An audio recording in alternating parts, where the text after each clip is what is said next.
Bonjour, je m'appelle Asia Puig, je suis consultante en interculturel pour les 4 pays issus de l'ex-Yougoslavie, la Bosnie-Herzégovine, la Croatie, le Monténégro et la Serbie.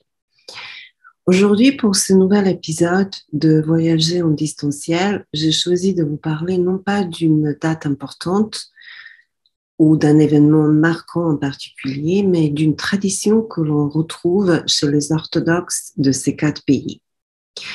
Il s'agit de Slava, une tradition religieuse en l'honneur du saint patron de la famille et qui est célébrée par toutes les familles serbes.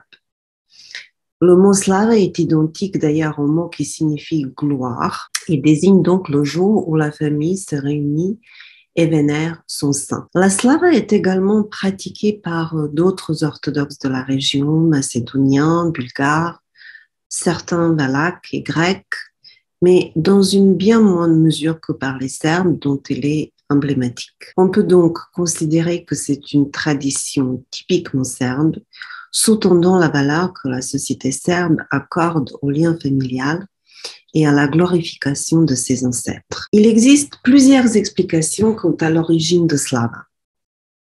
La plus probable reste celle qui voit en Slava une forme christianisée du culte dédié à l'ancêtre mythique de la famille, l'un des cultes proto-slaves les plus importants. Les Serbes auraient donc remplacé au moment de la christianisation leur coutume païenne par la célébration d'un saint patron de la famille canonisé et protégé par les règles de l'Église orthodoxe serbe à partir du début du XIIIe siècle. Comme je disais tout à l'heure, malgré son caractère religieux, Slava est autant célébré par les croyants que par les non-croyants et fait entièrement partie de la culture serbe. Si l'on est croyant, la célébration de Slava va commencer à l'église où on va apporter le gâteau de Slava, slavski kolač, le blé cuit au goût légèrement sucré qu'on appelle žito et le vin rouge pour le rituel de la bénédiction. Le découpage du gâteau qui se fera à la maison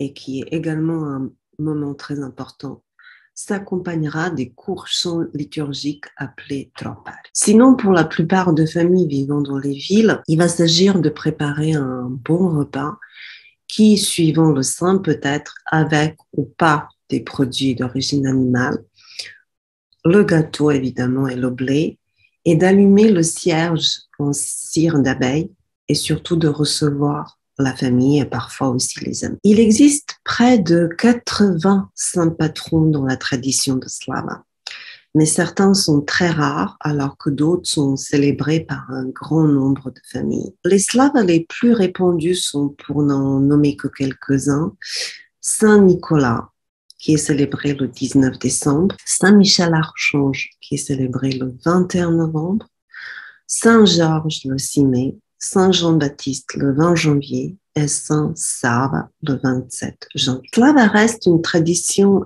éminemment patriarcale dans la mesure où seul le fils peut l'hériter de son père et la femme mariée célébrant la slava de son mari. Seules les filles restées célibataires peuvent garder la slava de leur père ou parfois aussi dans d'autres circonstances, comme par exemple lorsqu'une femme est mariée à quelqu'un d'une autre religion. La slava figure parmi les plus anciennes coutumes serbes inscrites à la liste du patrimoine immatériel de l'humanité de l'UNESCO, témoignant de son importance dans la culture serbe. Pour la fin, j'aimerais rappeler que le 6 mai, nous célébrerons l'une des slavas les plus répandues, celle de Saint-Georges, qu'on appelle aussi Đurđevdan, et dont le nom correspond à celui du muguet de mai, Đurđevac.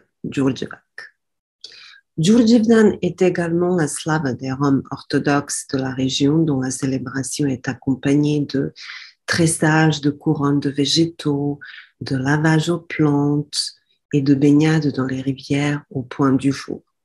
Ces coutumes ont été transposées à l'écran et sont devenues célèbres grâce au film Le Temps des Gitans du réalisateur serbe Emir Kusturica et le chant Ederlezi qui veut dire Đurđevdan, justement en Rome. Si aujourd'hui de nombreuses pratiques qui accompagnent les préparatifs et la célébration de Slava tendent à se simplifier, voire à disparaître, l'importance de ces traditions aux yeux des Serbes reste quand même particulièrement vive et présente.